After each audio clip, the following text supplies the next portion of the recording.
Surbel. Da vida perdeu o brilho, está ao lado do filho, os dois morando no céu.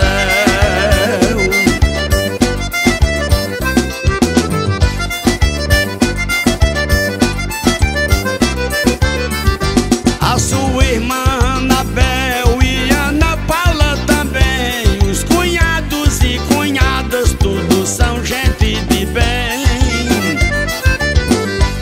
As sobrinhas e sobrinhos, feitões seguir o caminho pra onde quem vai não vem.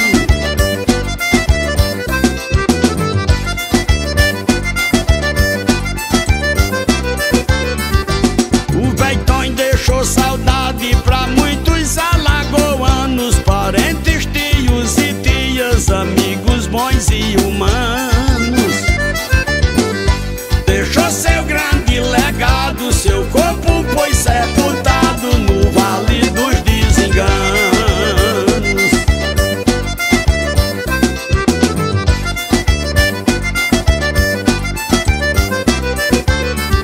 Na fazenda que morava, deixou curral e cancela, sua família querida ficou comandando ela.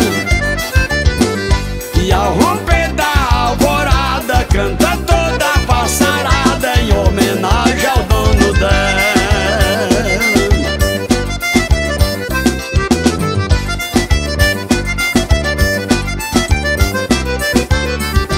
A toada foi escrita com todas credenciais, falando sobre Feitônio, bem conhecido demais. Seu nome está nos arquivos, partiu do mundo dos vivos, foi morar com os imortais.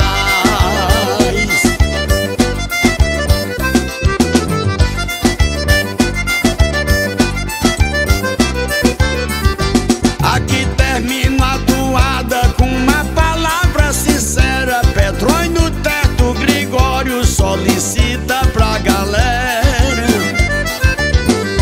para o velho e para o novo, esclarecendo pra o povo o Feitão em ferro quem é. Para o velho e para o novo, esclarecendo pra o povo o Feitão em ferro quem é.